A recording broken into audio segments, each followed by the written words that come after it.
नमस्कार दोस्तों, मैं Ranjana Awasthi motivational audio book and Hindi tricky specialist में आपका स्वागत करती हूँ। आज मैं सरस्वती पांडे गोविंद पांडे की जो बुक है, समय कहा हिंदी कहानी का विकास, ये पार्ट लाई हूँ आज।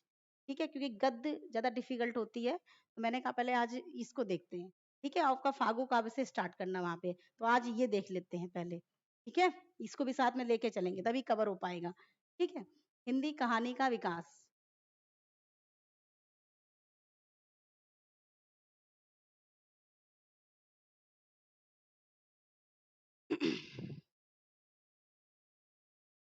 प्रारंभिक कहानी।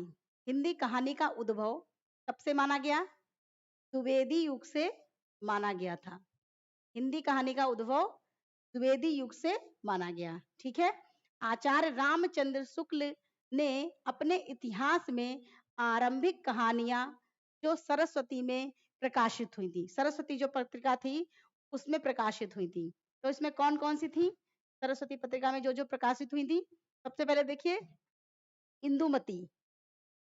इंदुमती किसकी है? किशोरी लाल गोस्वामी की है। ठीक है, इंदुमती किसकी है? किशोरी लाल गोस्वामी की। गुलबहार किसकी है? किशोरी लाल गोस्वामी की।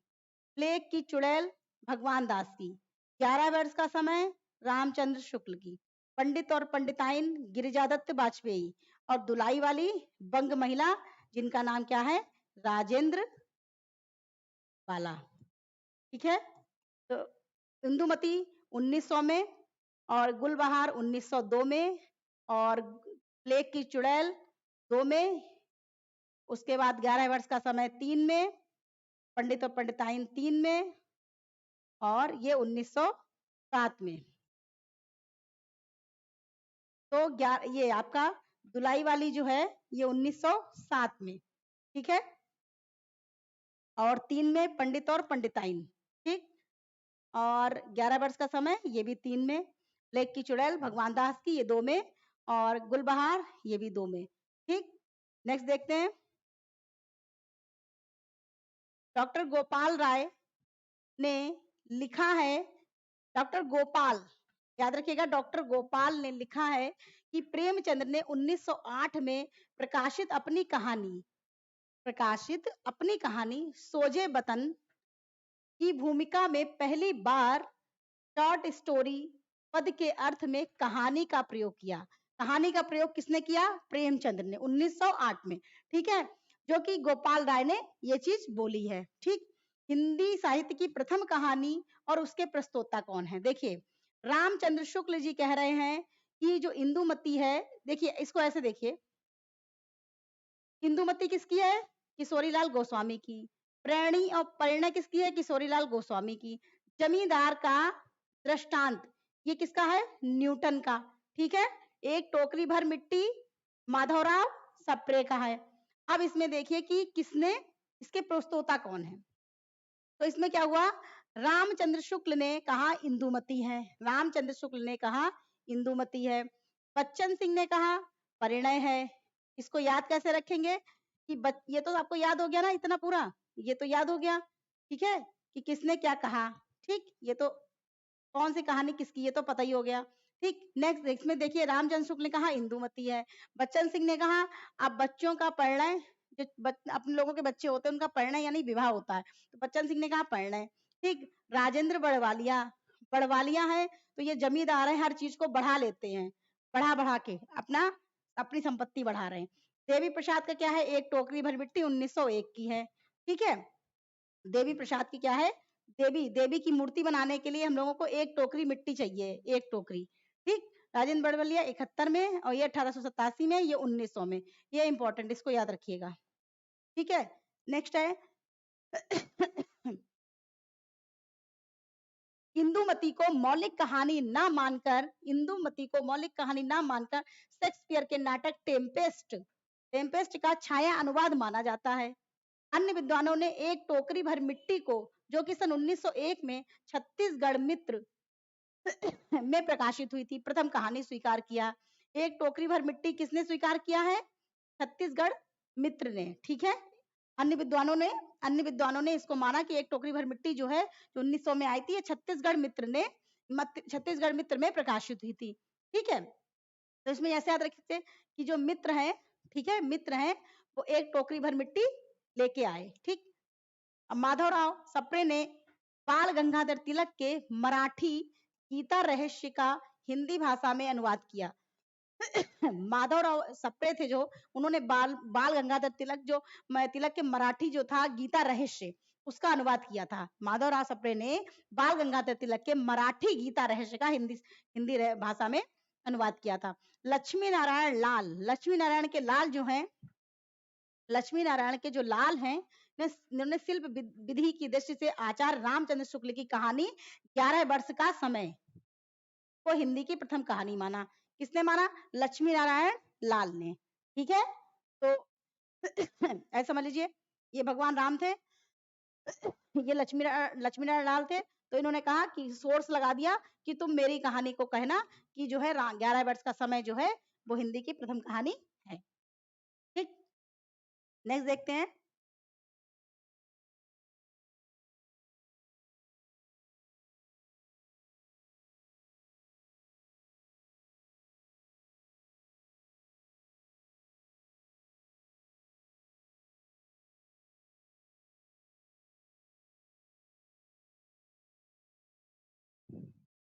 बंग महिला का मूल नाम क्या था? राजेंद्र बाला। ठीक है, राजेंद्र बाला घोष, जो कि मिर्जापुर निवासी बाबू पूर्णचंद्र की धर्मपत्नी थी। किसकी? बाबू पूर्णचंद्र की। ठीक है, कहाँ के रहने वाले थे? मिर्जापुर के। ठीक है, मिर्जापुर के निवासी थे और इनकी पत्नी बाबू पूर्णचंद्र की धर्मपत्नी थी। इनके पति का नाम पूर्णचंद्र था। ठीक है, इनका नाम क्या था? राजेंद्र बाला। नेक्स्ट है राजेंद्र बाला घोष जो थी वो बंग महिला को हिंदी की प्रथम कहानी लेखिका स्वीकार किया गया। यही एक पहली लेखिका है, इनको जो है मतलब इनको कहानी का प्रथम कहानी की लेखिका माना गया है। तो राजेंद्र बाला, ये सबसे इंपॉर्टेंट देखिए, राजेंद्र बाला घोष बंग महिला की काल क्रमानुसार प्रकाशित कहानियां जो निम्नवत हैं। देखिए, राजेंद्र बाला घोष। अब राजेंद्र बाला घोष, बाला माने क्या होता है? राजेंद्र बाला, बाला मीन्स क्या होता है? लड़कियां। ठीक है, बालाएं। ठीक, इन्होंने क्या किया? चंद्रदेव से मेरी बातें, मतलब ये बहुत फेंकती घूम रही हैं अपनी बात को, कि बहुत ही ज्यादा अपने आप को सुपर समझ रही, कि इन्होंने कहा मेरी चंद्रदेव से बातें हुई, चंद्रदेव से मेरी बातें। फिर उन्होंने कहा कुंभ में छोटी बहू, इनकी जो थी एक बहू थी, तो इन्होंने बड़ा उससे कहा कि मैंने तो जो है कुंभ में छोटी बहू, अपनी मेरी छोटी बहू जो थी मैंने उसको कुंभ में डाल दिया। ठीक है, चंद्रदेव से मेरी बातें हुई, अपने को सुपर मान रही, और मैंने कुंभ में अपनी छोटी बहू को डाल दिया। दुलाई वाली कह रही है कि जो है बहुत ही दुलारी थी, बहुत ही दुलारी थी, लेकिन एक दिन उसने मुझे दलिया बना के नहीं दिया, तो मैंने उसको उठा के कुंभ में डाल दिया। तो उन चंद्रदेव से मेरी बातें 1904 में, कुंभ में छोटी बहू 1906 में, और दुलाई वाली 1907 में, और दलिया 1909 में। ठीक है, नेक्स्ट देखते हैं। भवदेव पांडे ने बंग महिला के चंद्रदेव से मेरी बातें हिंदी की पहली कहानी, राजनीति कहानी माना। किसने माना? भवदेव पांडे ने। अब इन्होंने भवदेव, ये भवदेव पांडे, पांडे लोग थोड़े से तेज तर्रार होते ना, पांडे देव ने, भवदेव पांडे ने कहा कि जो है अरे चंद्रदेव से उनकी बातें जब हो गई हैं, तो जो है उनकी पहली कहानी वही होगी। किसने कहा? भवदेव पांडे ने कहा चंद्रदेव से उनकी बातें हो गई हैं बंग महिला की, तो जाहिर सी बात भैया जो है चंद्रदेव से यही सुपर राजनीतिक मतलब जो है कहानी उसको माना। नेक्स्ट देखते हैं कि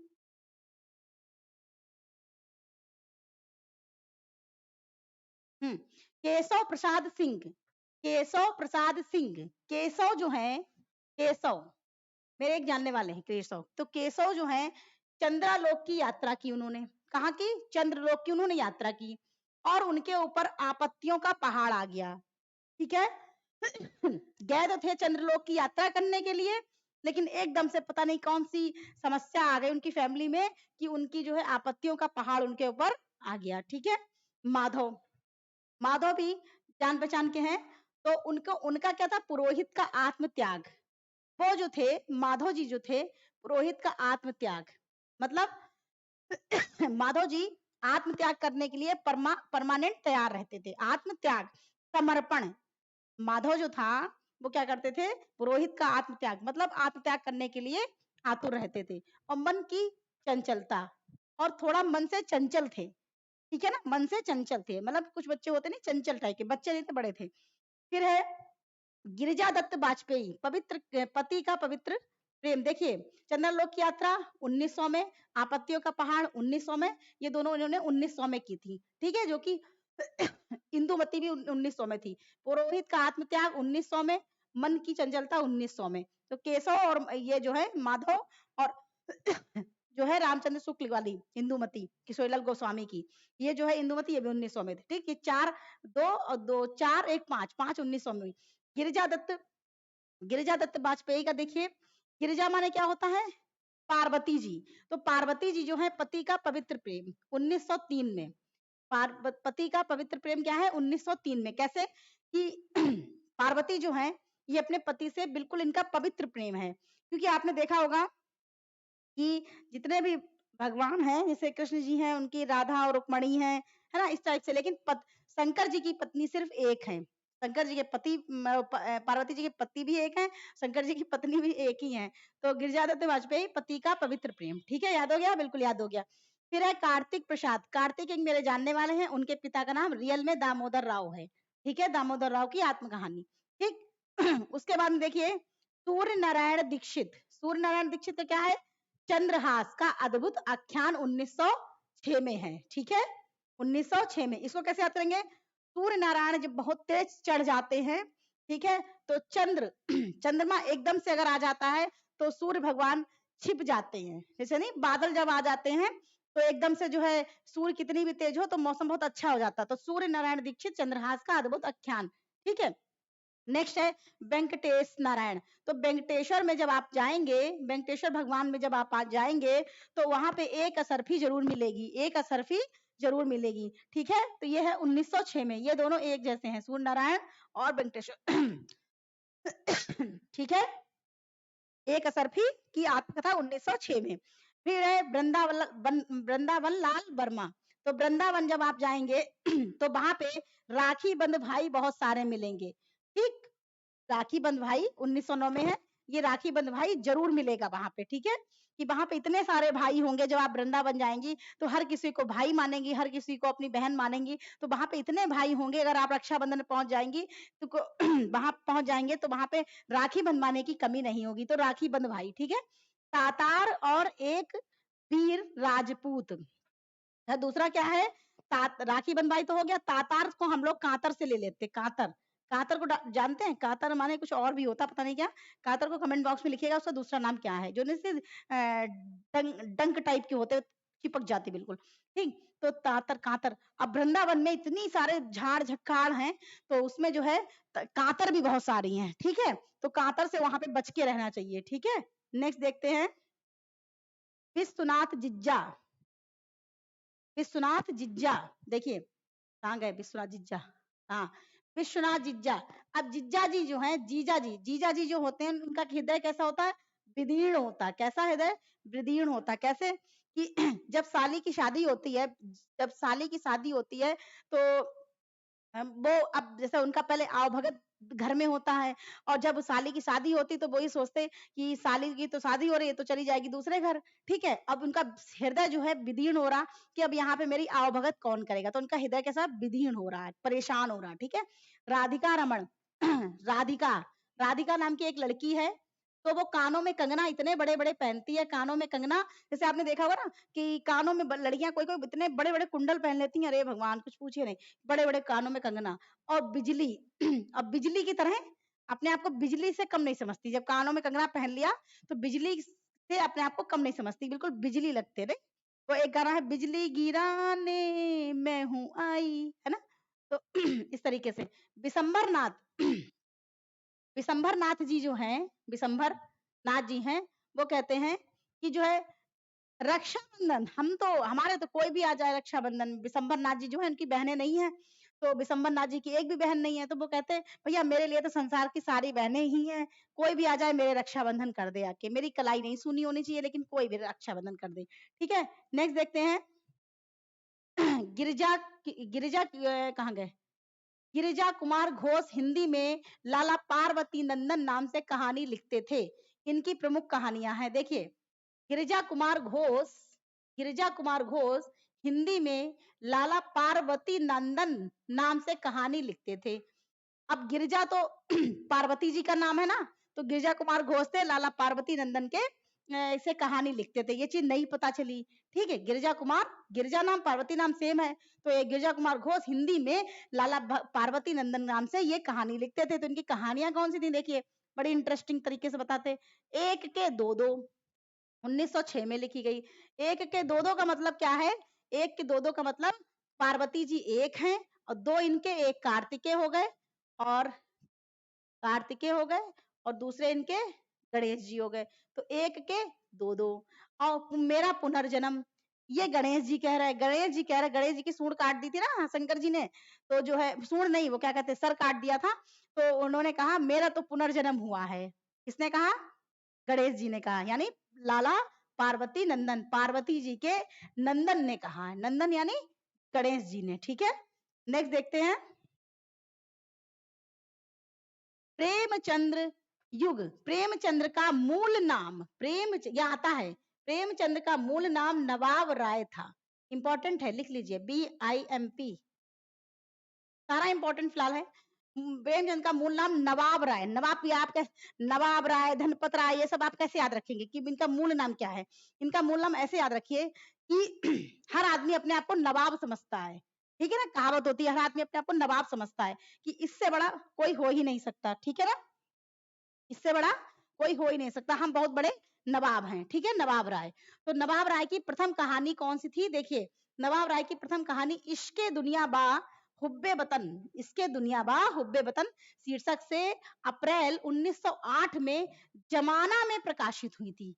ठीक है, क्या समझ में आई, प्रेमचंद का मूल नाम नवाब राय था, नवाब राय की प्रथम कहानी इश्के दुनिया हुब्बे वतन शीर्षक से अप्रैल 1908 में जमाना में प्रकाशित हुई थी। ठीक है, इसको कैसे याद रखें, किसमें प्रकाशित हुई थी, देखिए मूल नाम इनका प्रेमचंद का नवाब राय था। अब जब ये नवाब हैं, जब ये नवाब हैं तो ये इश्क करने से घबराएंगे नहीं, जब ये नवाब हैं तो इस करने से घबराएंगे नहीं। और जमाना कह रहा है कि ये दुनिया में इश्क करते हैं तो इनको इश्क नहीं करना चाहिए, मतलब जमाने में ये फेमस हो गए हैं। समझ गया ना, पूरी तरीके से समझ में आ गया, 100%, यस। नवाब राय का प्रथम कहानी संग्रह, संग्रह कौन सा था, सोजे वतन।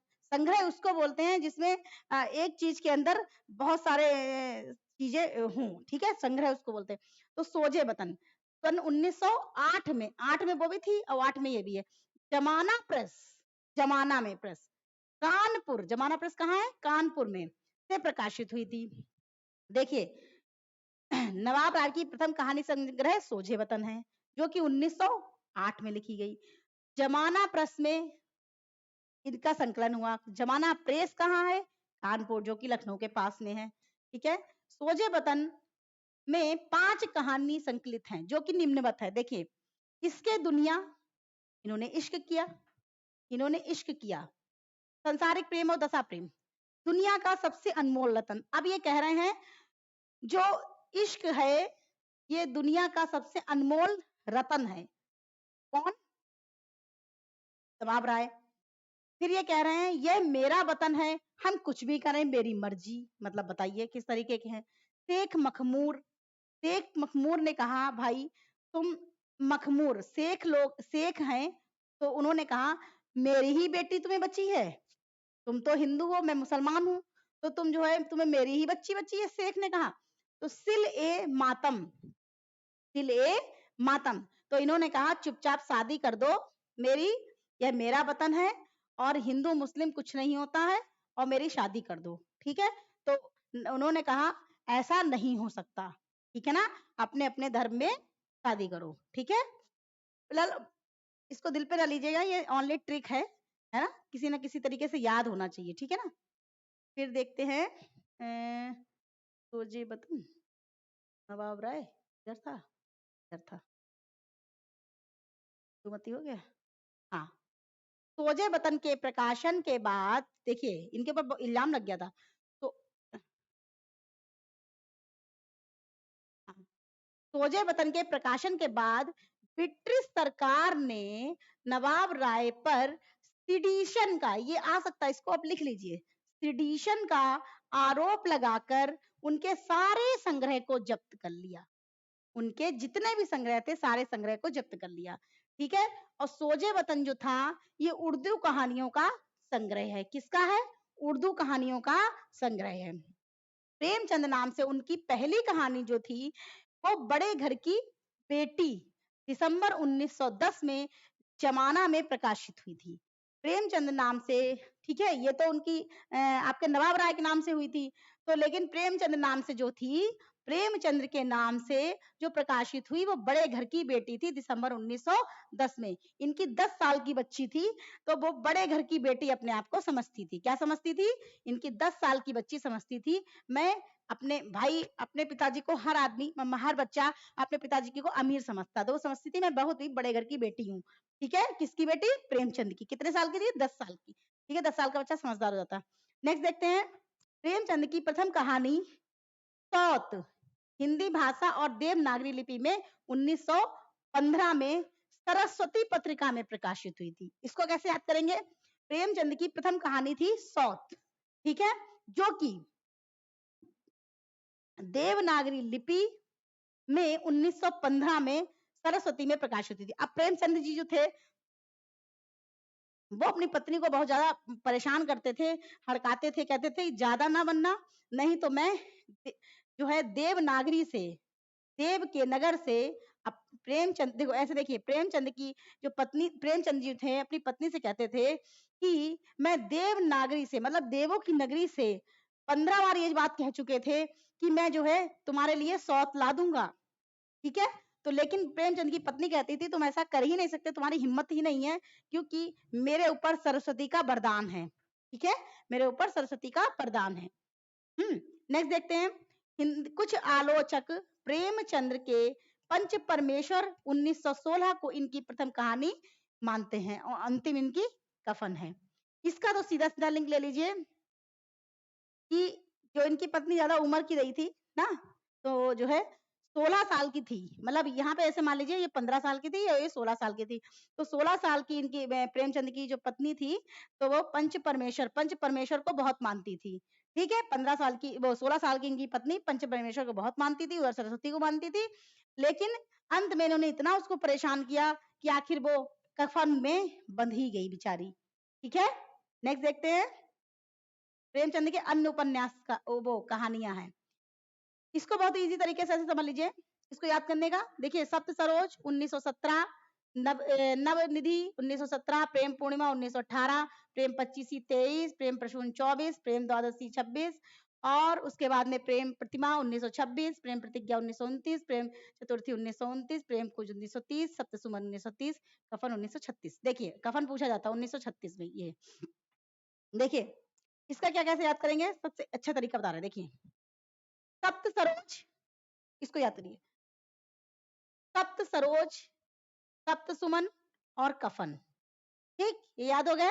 ये इनके तीन थोड़े डिफरेंट टाइप के हैं। और नवनिधि, हाँ, सप्त सरोज, सप्त सुमन, नवनिधि, कफन, बाकी इनके जितने भी हैं सब प्रेम के हैं। ठीक है, सब प्रेम इनके आगे लगाओ, प्रेम पूर्णिमा, प्रेम पचीसी, प्रेम प्रसून, प्रेम द्वादशी, और प्रेम प्रतिज्ञा, प्रेम प्रतिज्ञा, प्रेम चतुर्थी, प्रेम कुंज, ये सब है। तो सप्त सरोज, सप्त सरोज, सप्त सुमन, नवनिधि और कफन। सप्त सरोज, सप्त सरोज, सप्त सुमन, वो सप्त सरोज, सप्त सुमन, नवनिधि और आपके कफन 1936। ठीक है, हो गया। ओके, नेक्स्ट देखते हैं, प्रेमचंद ने लगभग 300 कहानियों लिखी हैं, जो कि अब मानसरोवर शीर्षक से 8 8 भागों में प्रकाशित हुई हैं। प्रेमचंद्र ने लगभग 300 कहानियां लिखी, जो कि अब मानसरोवर शीर्षक से 8 भागों में, यह पूछा जा सकता है कि मानसरोवर शीर्षक से कितने भागों में प्रकाशित हुई? 8 में। ठीक है, प्रेमचंद ने लिखा है, सबसे उत्तम कहानी वह होती है जिसका आधार किसी मनोवैज्ञानिक सत्य पर होता है। इसको कैसे याद करेंगे? देखिए ये आ सकता है कि सबसे उत्तम कहानी वह होती है जिसका आधार किसी मनोवैज्ञानिक सत्य पर होता है, किसने कहा? देखिए इसको ऐसे याद रखिए, सबसे जिसका आधार किसी मनोवैज्ञानिक सत्य पर होता है, मनोवैज्ञानिक सत्य पकड़ लीजिए। प्रेमचंद जो थे ये मनोवैज्ञानिक थे, यानी इन्होंने इतना अपनी पत्नी को टॉर्चर किया, इतनी पत्नी को टॉर्चर किया कि वो बेचारी कफन में निपट गई 1915 में। तो मनोवैज्ञानिक, ये मनोवैज्ञानिक थे ना, कि मतलब मनोवैज्ञानिक सत्य पर रहते थे कि ये तुम 15 साल की हो और जो है तुम ऐसा करोगे तो हम तो वाकई में शादी कर लेंगे, ठीक है, इस टाइप से। ठीक है, ठीक है, नेक्स्ट देखते हैं। कहाँ गया, ऊपर ही है। हाँ, प्रेमचंद ने लिखा है, अरे तो हो गया, सत्य पर होती है। प्रेमचंद को हिंदी कहानी का, प्रेमचंद को कहानी सम्राट कहा जाता है, ये तो सबको पता होगा, इतना इजी क्वेश्चन दे ही नहीं सकते। नेक्स्ट है, और देखिए ये तो बहुत ही मुझे इनकी और ढेर सारी कहानियां हैं, इसको थोड़ा छोटा कर ले तो सारी कहानियां एक में आ जाएंगी।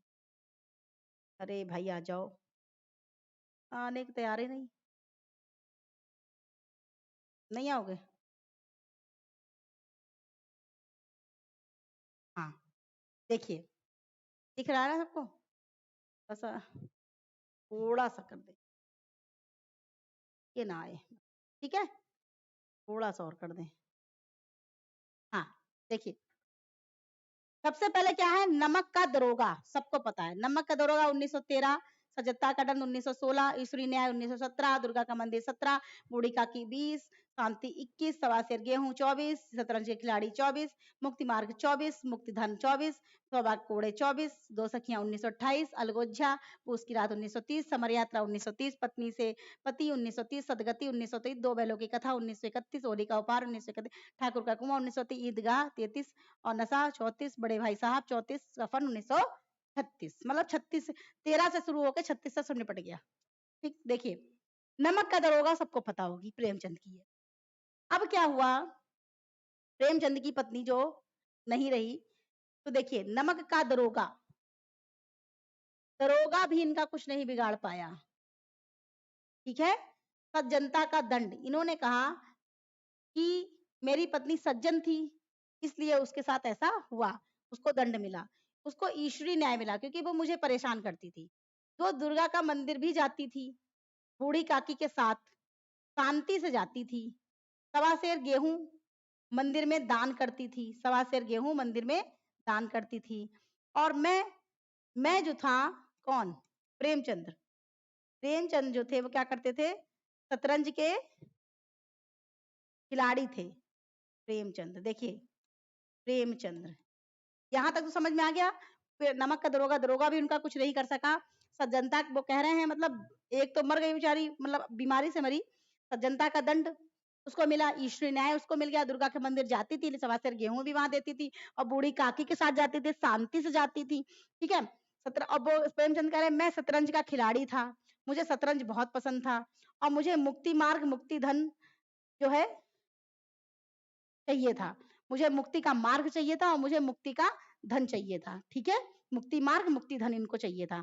तो ये कह रहे चाहे मुझे कोई सौभाग्य के कोड़े मार ले, चाहे मुझे कोई सौभाग्य के कोड़े मार ले, लेकिन मैं जो बात सत्य है मैं सत्य कहूंगा कि वो उसको सज्जनता का दंड मिला। इतना सीधा नहीं होना चाहिए, कहते हैं, कहावत कही गई, आप लोग भी जानते होंगे कि सीधे पेड़ काट लिए जाते हैं, टेढ़े पेड़ खड़े रह जाते हैं, है ना।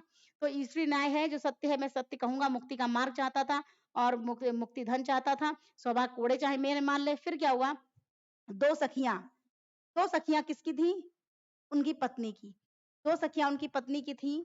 तो फिर क्या हुआ, अलगोज्झा, उसने कहा कि इतनी वो उलझ गई, अलगोज्झा मतलब उनकी जो सखियां थी इतनी उलझ गई, उनकी समझ में नहीं आ रहा कि ये हुआ क्या है, कि कोई 15 साल पे मर सकता है, सोचिए आप, ठीक है।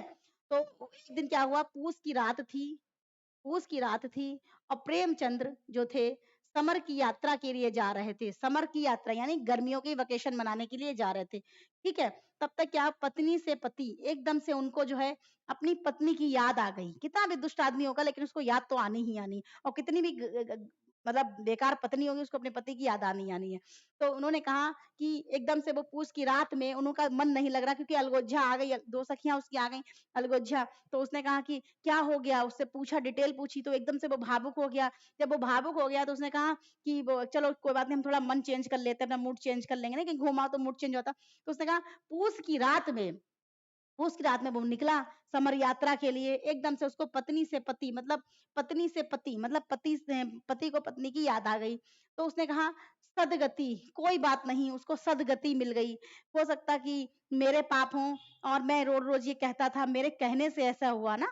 तो जो है सदगति, कोई बात नहीं, उसको सदगति भगवान करे उसको सदगति मिले, है ना। दो बैलों की कथा, तो उसको एकदम से याद आ गया कि दो बैलों की कथा की जो एक उसको मतलब दो बैल उसके यहाँ जो रहते थे, दो बैल गेट के बाहर दो बैल खड़े रहते थे, ठीक है। दो बैल उसके गेट के बाहर खड़े, जैसे पहले गाँव में बैल गाय ये सब खड़े रहते थे। तो बैल, दो बैल की कथा यानी दो बैल उसके गेट के बाहर खड़े रहते थे। तो एकदम से होली आ गई, क्या आ गई? होली आ गई। तो होली का उपहार देने के लिए ठाकुर का कुआं, तो जो है होली का उपहार देने के लिए ठाकुर जी आए। ठाकुर ठाकुर आ गए देने के लिए, बोले कि चलो कोई बात नहीं, ये बहुत परेशान है, चलो इसको होली का उपहार हम दे आते हैं। कौन देने आया? ठाकुर, जो बिल्कुल गांव के जो ठाकुर आकुर होते थे। तो उन्होंने कहा अरे चलो चलते हैं, ईदगाह का मेला लगा हुआ, कहाँ तुम चक्कर में पड़े हो, समर यात्रा में जा रहे हो और अच्छा भी नहीं लगता, तुम अकेले जा रहे हो, परेशान हो गए वहां। तो ईदगाह जो है, ईदगाह का मेला लगा हुआ है, चलो हम लोग चलते हैं, ठीक है। कौन, किसने कहा? ठाकुर ने कहा, ठीक है। और देने क्या आए थे? होली का उपहार देने आए थे। और दो बैल कहाँ खड़े थे? इनके गेट पे खड़े थे। सदगति अपनी पत्नी के लिए मांग रहे। एकदम से इनको अपनी पत्नी की याद आ गई। जा कहाँ रहे थे? समर में जा रहे थे, समर यात्रा। पूस की रात को इनकी याद आई, ठीक है। फिर इन्होंने कहा ईदगाह, चलो ईदगाह का मेला देखने चलते हैं, ठीक है। तो एकदम से उन्होंने कहा अरे हम भैया नहीं जाएंगे, बड़े भाई साहब आ रहे होंगे, बड़े भाई साहब प्रेमचंद के आ रहे होंगे। और वो क्या किए होते? नशा किए होते। कौन? बड़े भाई साहब। वो माशाअल्लाह उनसे बड़े निकले। बड़े भाई साहब नशा किए होते। तो नशा किए होते, लास्ट में क्या हुआ? वो भी कफन में बंध गए। कौन? बड़े भाई साहब और उनकी पत्नी दोनों बंध गए। कहानी खत्म, ठीक। अब गुलेरी जी की देखिए, चंद्रशेखर गुलेरी ने मात्र 3 कहानियों की रचना की है। तो डॉक्टर गोपाल राय ने, गोपाल जी हैं इसमें, गोपाल राय का इनका कालक्रम बताते हैं। सुखमय जीवन 11, बुद्धू का कांटा 14, उसने कहा था 15। देखिए इसको कैसे याद करेंगे? सुखमय जीवन, सुखमय जब जीवन होता है, सबसे अच्छा बताइए सबसे सुखमय जीवन कब होता है? ये जीवन जो हम लोग इस टाइम प्रेजेंट टाइम में जी रहे हैं या छोटे बच्चों का होता है? तो सुखमय जीवन सबसे अगर देखा जाए रियल में, रियलिटी है, 11 साल की एज पे होता है। जब बच्चों को किसी से कोई मतलब नहीं होता, अपना एंजॉय कर रहे हैं, वक्त पे खाना मिल गया, वक्त पे स्कूल जाने के लिए लंच बॉक्स मिल गया, सारी चीजें। 11 साल पे सबसे सुख में होता है। और सुख सबसे ज्यादा किससे मिलता है? तो मिलता है मित्रों से, मित्रों से। मेरा बेटा है, जैसे ही पढ़ाई खत्म हुई ट्यूशन वाला गया, तुरंत मम्मा मैं जाऊं खेलने के लिए, इतना एक्साइटेड, ऐसा लगता है सारी एनर्जी उसके अंदर आ गई। पढ़ने के लिए कह दो, एनर्जी गायब। सबके साथ में ऐसा होता है, हर घर में यही कहानी। बुद्धू का कांटा। अब बुद्धू था, एक एक बुद्धू था, उसने क्या किया, वो जा रहा था, उसने 14 कांटे उसके लग गए। कितने लगे? 14 कांटे। पैर में 14 कांटे लग गए, चल ही नहीं पा रहा क्योंकि बुद्धू तो था ही ऑलरेडी। उसने कहा, उसने कहा, किसने कहा? 15 साल के एक बच्चे ने कहा कि जो है, उसने कहा, तो उसने कहा कितने, किसने, उसकी मम्मी ने पूछा किसने कहा? 15 साल का लड़का था, क्योंकि 15 साल का जब बच्चा होता है तो उसकी डांट बहुत पड़ती है। तो 15 साल का जब लड़का था कि, तो उसने कहा कि किसने कहा? उनकी मम्मी बोली। तो बोला किसी ने नहीं, सरस्वती ने कहा। किसने कहा? सरस्वती ने कहा। बोले दिमाग खराब तुम्हारा, सरस्वती के पास तुम जाते हो? ठीक है। तो उसने कहा नहीं, ये वो है ना।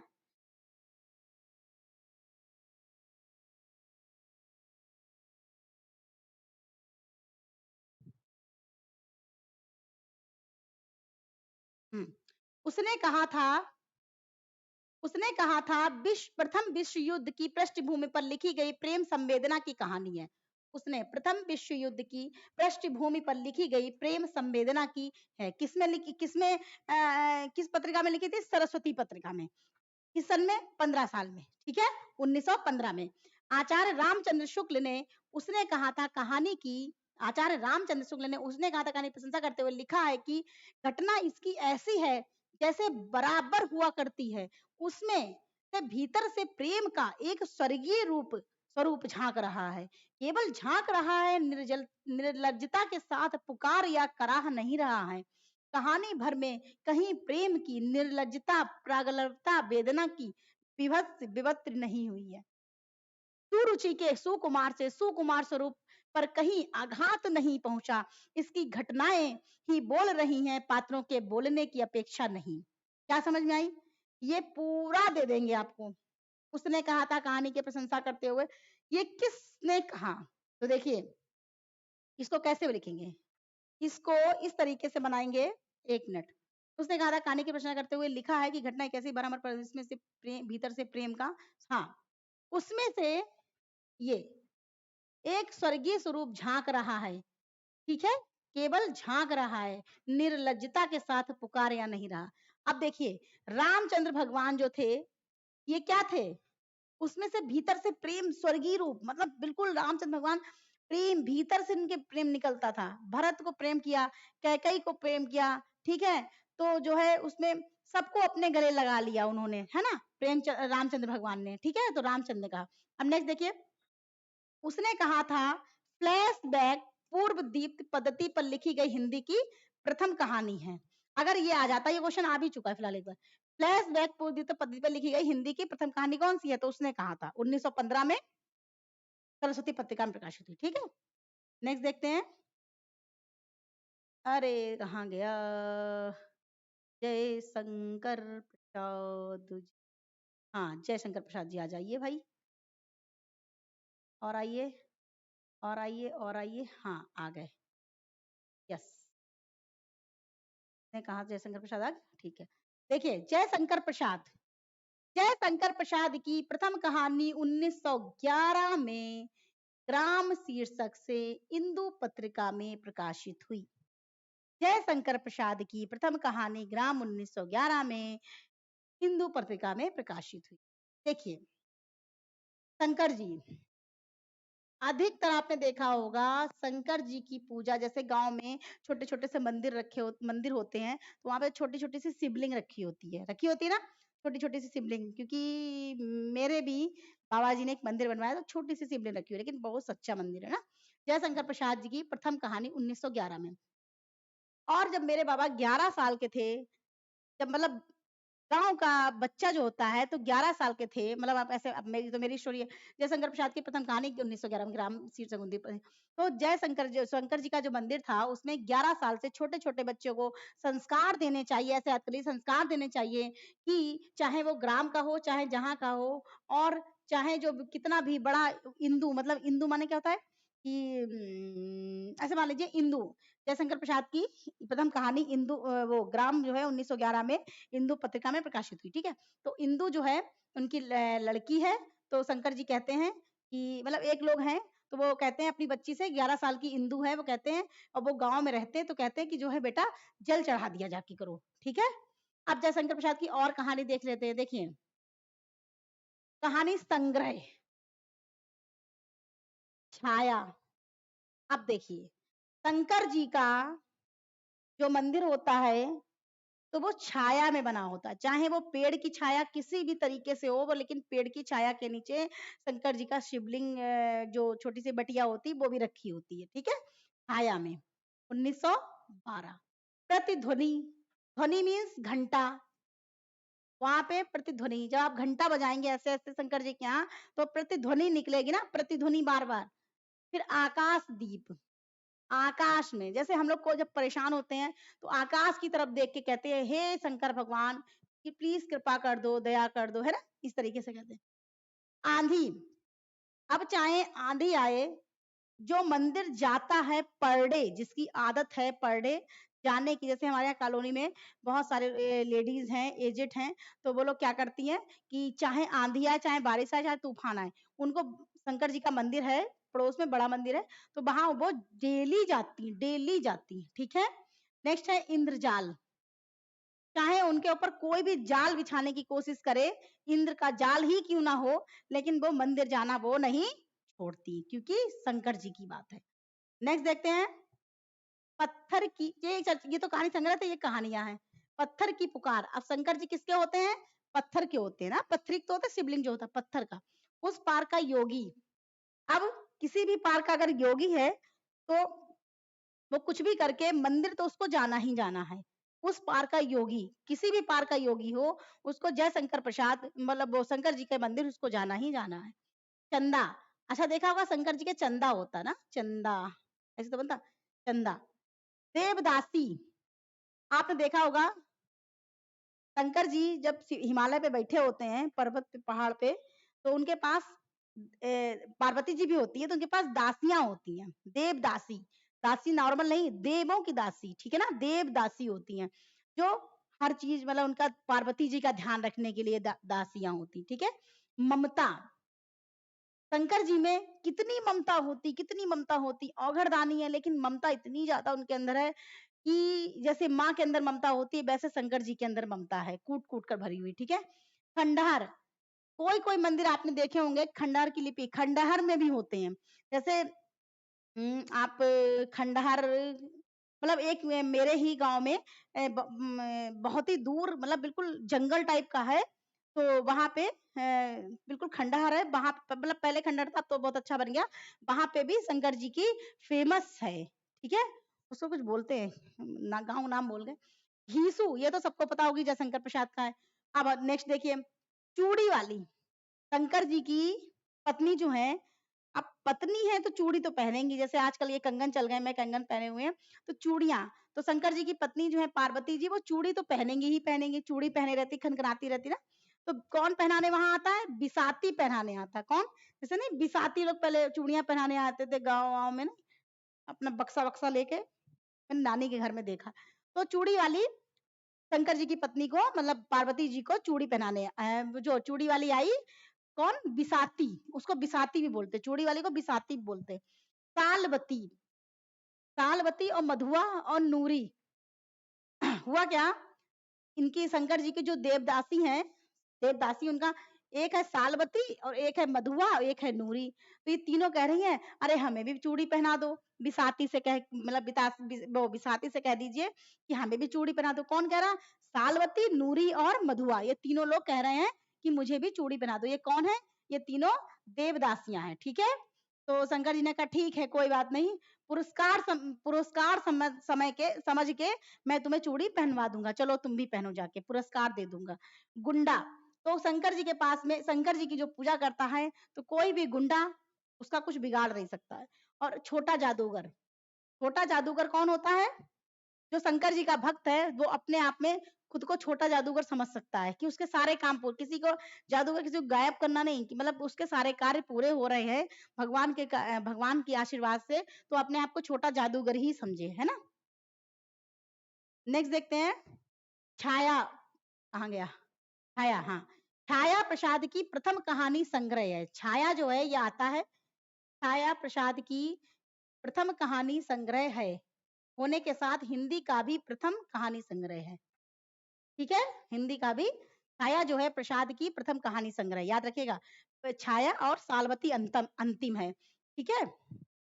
नेक्स्ट देखते हैं, हाँ ये देखिए आ गया, छायावाद की अंतिम छाया कहाँ गया, जयशंकर प्रसाद की अंतिम कहानी सालवती को माना जाता है, ठीक है। वृंदावन लाल वर्मा का देखिए, अब हम लोग वृंदावन जाते हैं, इस टाइम एक्चुअली कुछ प्रचलन था कि लोग वृंदावन बहुत जा रहे थे, वृंदावन मथुरा, लेकिन भैया मैं अभी नहीं गई हूँ। वृंदावन जो जाता है वो कृष्ण की शरणागत हो जाता है, किसके, वृंदावन मुरा, मुरा बिहारी लाल की जय, तो वो कहाँ बन जाता है, शरणागत हो जाता है। वृंदावन गए, जैसे हम लोग कहीं भी जाएं तो वहीं के भगवान के नारे लगाने लगते, जय भोले की, जय भोले की, काशी विश्वनाथ बाबा की जय, मथुरा पहुंच जाएंगे तो जय राधे राधे, है ना, जय श्री राम, अयोध्या पहुंच गए, कलाकार का दंड। तो जो वृंदावन पहुंच गया, भगवान की शरण में, वृंदावन बिहारी लाल की शरण में पहुंच गया, तो कलाकार का दंड, उसको कोई दंड देने वाला नहीं है, चाहे वो कितने भी 50 साल का हो, लेकिन उसको कोई दंड देने वाला नहीं है। जो शरणागत हो गया, सही बात है, जो वृंदावन में या कहीं भी किसी के गुरु भगवान किसी का भी शरणागत होकर हो गया, तो कलाकार का दंड किसी की दम नहीं कि जो उसको दंड दे पाए, ठीक है। वृंदावन लाल वर्मा को ऐतिहासिक कहानियों की परंपरा का जनक माना गया है, देखिए सबसे बड़ी बात है, वृंदावन लाल वर्मा को ऐतिहासिक कहानियों की परंपरा का जनक माना गया है। अब देखिए जनक क्या होता है? FATHER, father. वृंदावन, सबसे अच्छा मंदिर वृंदावन मथुरा में बना हुआ है ना, बना हुआ है। तो वृंदावन में इनको जनक माना गया, कृष्ण जी को। ये कैसे कि माखन मिश्री खानी है तो कृष्ण जी की पूजा करिए, है ना। तो जो है ये जनक है। कौन जनक है? वृंदावन लाल वर्मा जी। ठीक है, नेक्स्ट देखते हैं। ये राधिका रमण का एक्चुअली हम लोग थोड़ा सा देख चुके थे, ऊपर 2-3 थे। राधिका रमण देखिए, राधिका नाम की बच्ची, राधिका नाम की एक लड़की है, कानों में कंगना डाले रहती। मैंने बताया था ना, कानों में कंगना डाले रहती और अपने आप को बिजली से कम नहीं समझती, बताया था ना। तो जो है कानों में कंगना डाले रहती है। इंदु में प्रकाशित हुई थी, इंदु में प्रकाशित हुई थी। तो इसमें पूछा जा सकता है कानों में कंगना किस पत्रिका में प्रकाशित हुई? तो इंदु में। अब ये कंगना डाले रहती कानों में, और कंगना इससे इसने लिए किससे है? इंदु नाम की इसकी एक फ्रेंड है, इसकी फ्रेंड है FRIEND, फ्रेंड। देखिए एक मिनट, इसकी एक फ्रेंड है इंदु, इसने कंगन किससे उधार लिए? उन्हीं से लिए। ठीक है, नेक्स्ट इनकी देखते हैं। कुसुमांजलि, कुसुमांजलि एक इसकी सहेली कुसुमांजलि है, और टोपी लगाए रहती सावनी समा। देखिए कुसुमांजलि इसकी सहेली है, गांधी टोपी। अब ये टोपी लगाए, जैसे कहीं गई घूमने घामने, कानों में कंगना डाल के बढ़िया हिंदू से मांग लिए हैं, और जो कानों में कंगना डाल के अपने आप को बिजली से कम नहीं समझ रही, और क्या किया? टोपी लगाई, जैसे नहीं हैट, हैट आती जो है गोल गोल ऐसे अंग्रेजी की तरह, टोपी लगा ली सावनी समा, सावनी समा, सावनी। अच्छा आप लोग जानते होंगे, कुछ लोग जानते होंगे सावनी, लड़कियों के यहाँ सावनी भेजी जाती है ना, सावनी, सावन में सावन देखिए चल रहे हैं, तो लड़कियों के सावनी भेजी, तो इनकी मम्मी इनके यहाँ सावनी भी भेज देती है। ठीक है, नेक्स्ट देखते हैं। आचार्य शुक्ल ने, आचार्य शुक्ल के अनुसार चतुर्सेन शास्त्री, अब भैया ये चतुर्सेन शास्त्री हैं, ये तो इतने चालाक हैं कि हम क्या बताएं। 1914 में, ठीक है। अब ये क्या करते हैं, इनका एक लड़का है 14 साल का, चतुर्सेन शास्त्री 14, चतुर्सेन शास्त्री 14, 14 है चतुर्सेन, मैच कर रहा ना, देखिए चतुर्सेन और 14 मैच कर रहा ना, चतुर्सेन 14। तो हुआ क्या, चतुर्सेन इतने चालाक हैं, देखिए इनका देख लेते हैं। इनको ये कहते हैं, चतुर ही है तो ये कहते हैं मेरा रज कण, मतलब मेरा कण कण मेरा है। इतना चालाक इंसान है कि कण कण मेरा है, मतलब 15 साल का बच्चा है अभी, उसके लिए इकट्ठा करने के लिए इतना सोच रहे हैं। कण कण मेरा है, रज कण, कह रहे मिट्टी तक मेरी है, इतना चालाक। अक्षत, लड़के का नाम क्या है जो 14 साल का है? अक्षत, अक्षत नाम, नाम होते ना लड़कों के, अक्षत इनके लड़के का नाम है। किसके लड़के के नाम? चतुर्सेन शास्त्री के। और ये कह रहे मेरा कणकण है, ये कह रहे बाहर भीतर सब कुछ मेरा है, रज कण भी मेरा है। अक्षत के लिए सारी प्रॉपर्टी इकट्ठा कर रहे हैं, कह रहे रज कण भी मेरा है, बाहर भीतर भी मेरा है, दुखवा मैं काहू कासो कहूं मोर सजनी। तो ये कहते हैं, इनकी पत्नी इनको समझाती है, तो ये कहते हैं दुखवा मैं कासे कहूं मोर सजनी, मतलब अपनी पत्नी को समझाते हैं तुम पागल हो क्या, मैं कोई गलत थोड़ी नहीं कर रहा हूँ, लेकिन मैं रज कण कण कण में, उसने कहा इतनी चालाकी ठीक नहीं है। तो एक दिन क्या हुआ, इन्होंने कहा कोई बात नहीं, तुम ऐसे कहती रहो, मैं मुझे जो करना है मैं तो करूंगा। एक दिन सोया हुआ शहर था, शहर सो रहा था, रात का 2 बजा था, शहर सो रहा था, और सिर्फ वहां पे धरती और आसमान ही दिखाई देता। अच्छा जब सब सो रहे हैं, तो जैसे कहीं भी ट्रेन अगर 3 बजे की है तो आप देखिए कि सिर्फ ऐसा लगता है कि कोई है ही नहीं, धरती और आसमान दो ही चीजें नजर आती हैं। ठीक है, तो धरती और आसमान सिर्फ थे। तो इन्होंने क्या किया, सिंह विजयगढ़, सिंह विजयगढ़, विजय, ठीक है, स्त्रियों का ओज। अब देखिए सिंहगढ़ विजय, इन्होंने कहा मैं सिंहगढ़ पर विजय प्राप्त करूंगा, मतलब चालाकी आ गई, चालाकी आ गई। तो इनकी पत्नी ने स्त्रियों का गुस्सा तो आप लोग जानते ही फिर हैं, स्त्रियों का ये ओज, इनकी पत्नी का ओज, ठीक है, इनकी पत्नी का ओज, उन्होंने कहा इनका दिमाग खराब हो गया, स्त्रियों का ओज मतलब इनका दिमाग खराब हो चुका है कि सिंहगढ़ पर विजय प्राप्त करेंगे। तो उन्होंने, उनकी पत्नी बोली कि एक दिन तुम्हारी कहानी खत्म ही हो जाएगी, उसको इतनी गुस्सा आ गई, ऐसे वर्ड उसको बोलने पड़ गए, एक दिन कहानी तुम्हारी खत्म ही हो जाएगी। तो उन्होंने कहा तुम पागल हो, देखो मैं कैसे कैसे करूंगा। ये नगर पालिका में घुस गए, अम्बपालिका यानी नगर पालिका, नगर पालिका में घुस गए। इन्होंने कहा प्रबुद्ध, एक बुद्धू आदमी को लिया, प्रबुद्ध मतलब प्रबुद्ध माने तो बहुत ही होशियार आदमी होता है। देखिए नगर पालिका में घुस गए और एक प्रबुद्ध होशियार और भिक्षु राज को इन्होंने पकड़ लिया। ठीक है, इन्होंने कहा उससे कि मैं तुम्हें जो है बावर्चिन, मैं तुम्हें बावर्ची बना के, बावर्ची बावर्ची बनाकर हल्दी घाटी में भेजूंगा। मतलब पहले तो सिंहगढ़ की विजय प्राप्त कर रहे थे, अब इनका दिमाग खराब होके हल्दी घाटी भी जाने के लिए तैयार। मतलब कितना चालाक इंसान।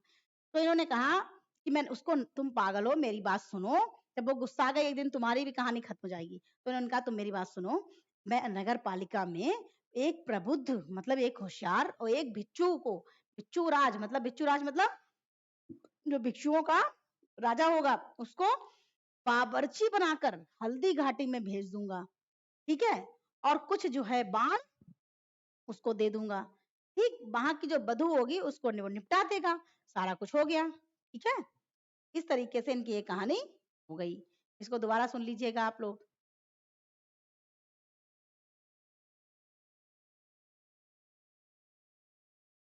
हरी साधन कहाँ से आ गया भाई,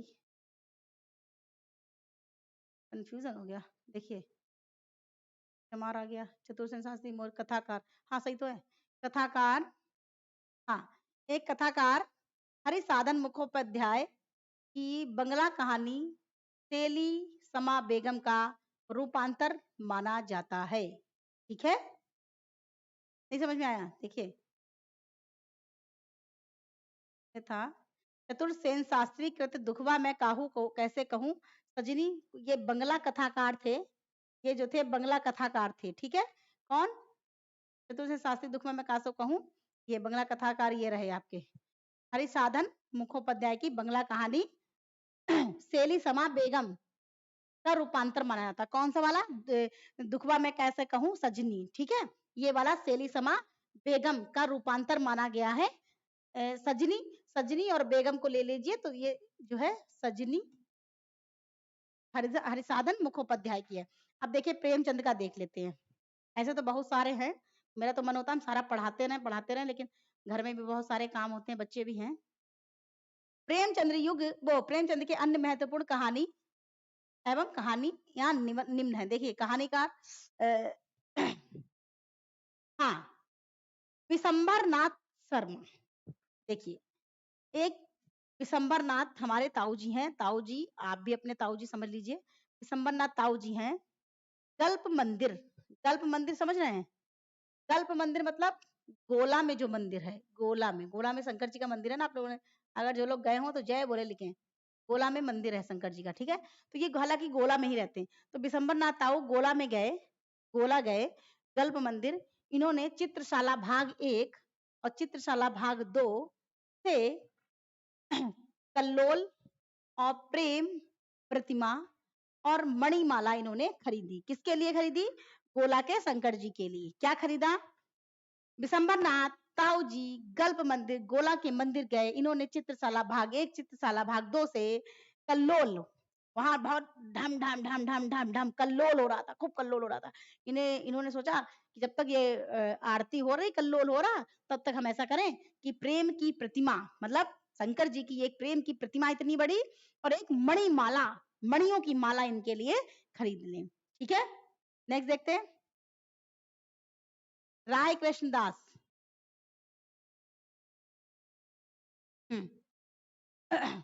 राय कृष्ण, देखिए राय कृष्ण एक एक्चुअली भी मेरे जानने वाले फूफा जी हैं। ठीक है, एक्चुअली मेरे यहाँ पता है बहुत सारे फैमिली बहुत बड़ी है, तो कोई ना कोई मिल ही जाता है। ठीक है, आप लोग ये मत सोचिए। राय कृष्ण जी जो है अनख्या, इतना अनखाते, अनखाते मतलब समझते हैं, बहुत ही मतलब जैसे नहीं, अरे ऐसे नहीं करो, ये नहीं करो, वो नहीं करो, है ना, बहुत तरह। लेकिन उनका नेचर वाकई में बहुत अच्छा है, लेकिन उस ट्रिक बना रहा है खाली। ठीक है, तो राय कृष्ण फूफा जी बहुत ही अनखाते रहते हैं। सुधांशु, सुधांशु इनके बच्चे का नाम है। तो कहते हैं आंखों की थाह, मतलब इस लड़के की आंखों की थाह नहीं है।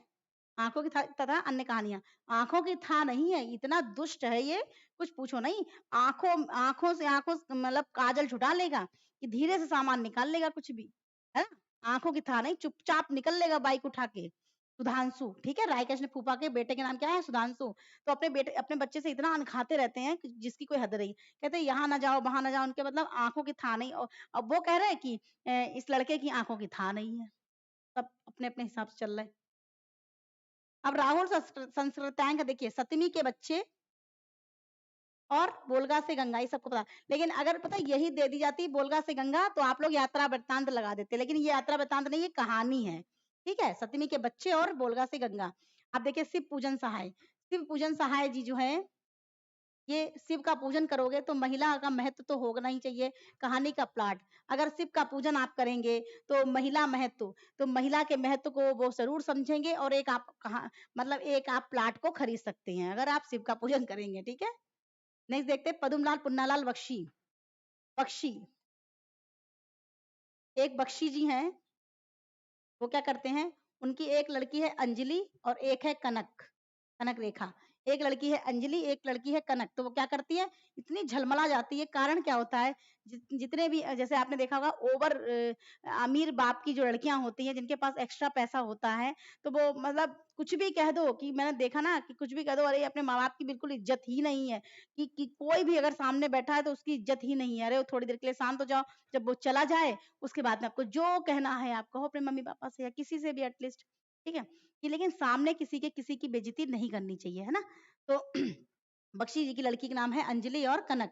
तो ये दोनों जो है कि बहुत झलमला जाती हैं, कुछ भी अगर कह दो।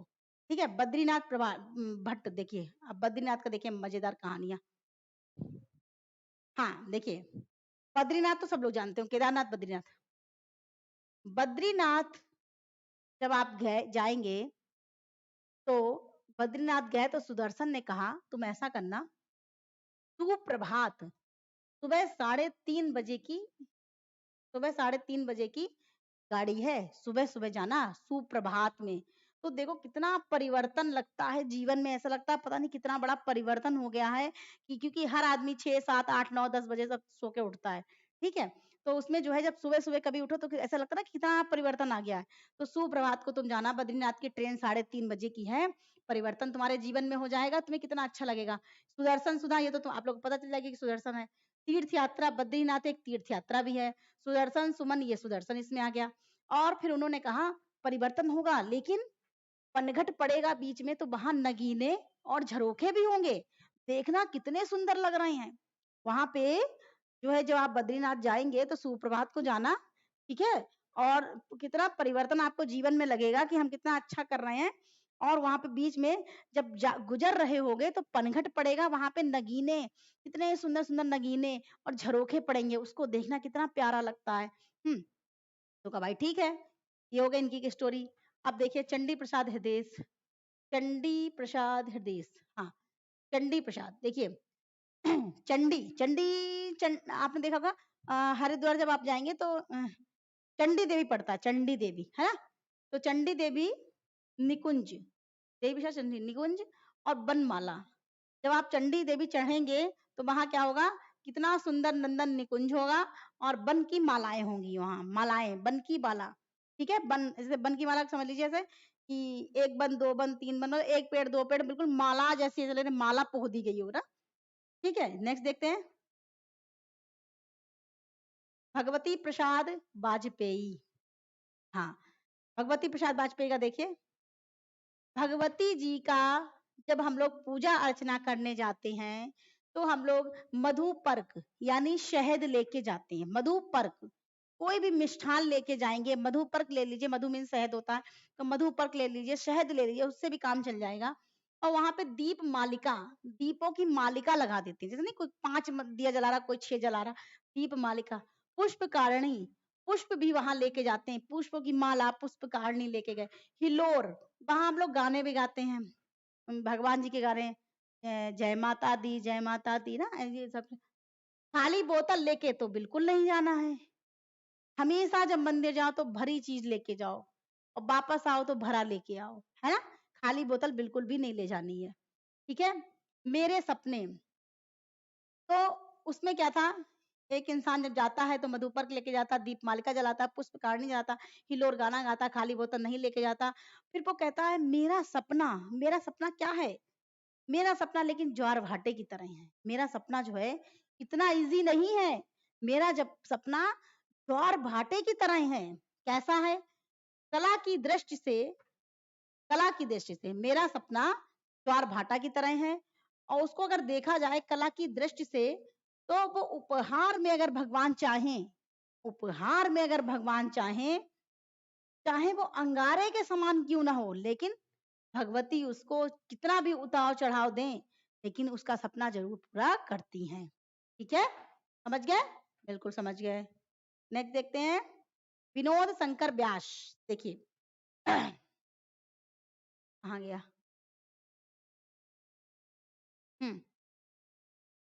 विनोद शंकर व्यास, विनोद शंकर व्यास, विनोद। जब हम लोग जैसे ऐसे मानिए, विनोद शंकर जी जो हैं, विनोद जी हैं, एक विनोद नाम के एक लोग हैं, वो क्या करते हैं, नौ पल्लव, नौ पल्लव मतलब ऐसे, एक मिनट, विनोद जी जो हैं वो शंकर जी से लव करते हैं, प्यार। तूलिका, उनकी पत्नी तूलिका है, वो भी बहुत प्यार करती है। विनोद जी की, विनोद जी जो हैं शंकर जी से लव करते हैं, और तूलिका उनकी पत्नी है, वो भी प्यार करती है, ठीक है, शंकर जी से। भूली बात, वो किसी भी बात को भूलती नहीं है। मणिदीप, कहीं मंदिर जाना तो वो दीप जरूर लेके जाएगी। नक्षत्र लोग हैं, और अच्छे नक्षत्र को देख के ही जाएगी। और उसने इसी प्रकार से 80 कहानियां उसने लिख डाली। किसने? तूलिका ने। किसने लिख डाली? तूलिका ने। विनोद जी जो हैं शंकर जी के भक्त हैं, और वो शंकर जी से लव करते हैं। उनकी पत्नी तूलिका है, वो भी किसी बात को भूलती नहीं है, और मणिदीप, मणि और दीप लेके जाती है, और अच्छे नक्षत्र में जाती है, और 80 कहानियां लिख चुकी।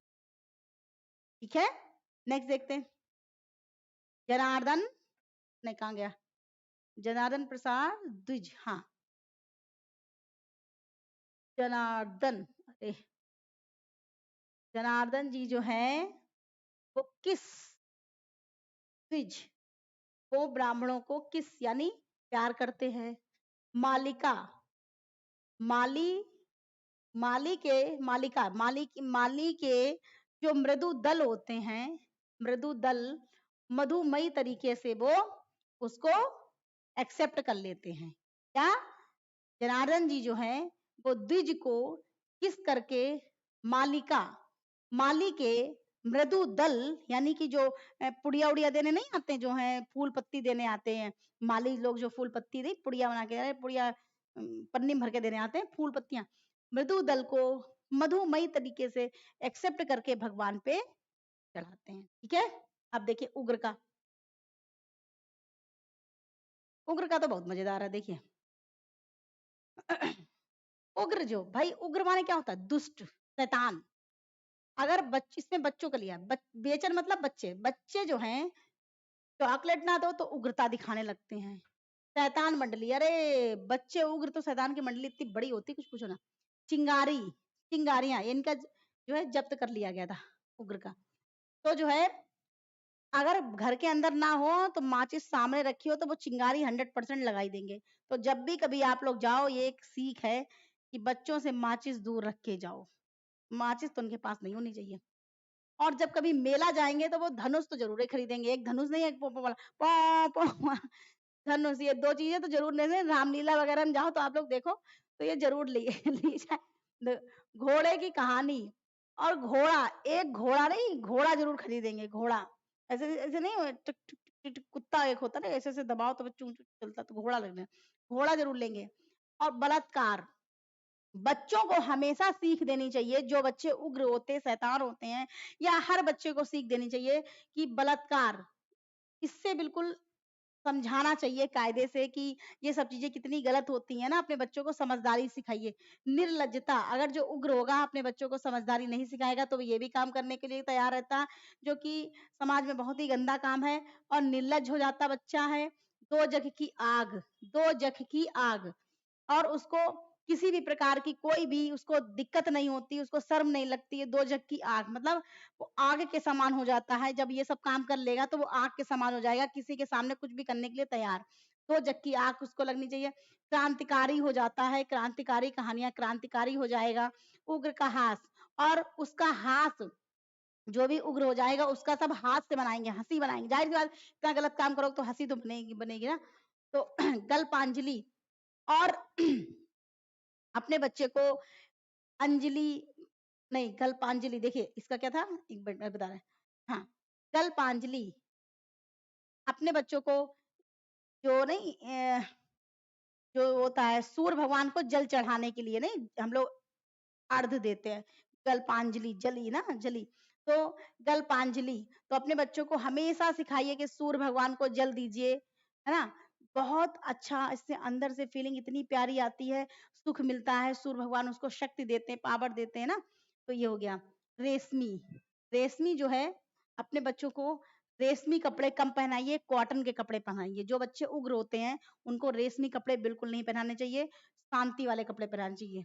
पंजाब की महारानी, और वो अपने आप को पंजाब की महारानी से कम नहीं समझता है जो उग्र होता है, ठीक है। जब सारा आलम सोता है, और ये सब काम वो कब करता है, जब पूरा परिवार सो जाता है, तब वो ये गलत काम करने के लिए निकल पड़ता है। इसलिए सबसे बेस्ट तरीका है कि भगवान को, सूर्य भगवान को जल दे, है ना, गल्पांजलि, और अपने बच्चों को सारी चीजें समझाएं, ठीक है।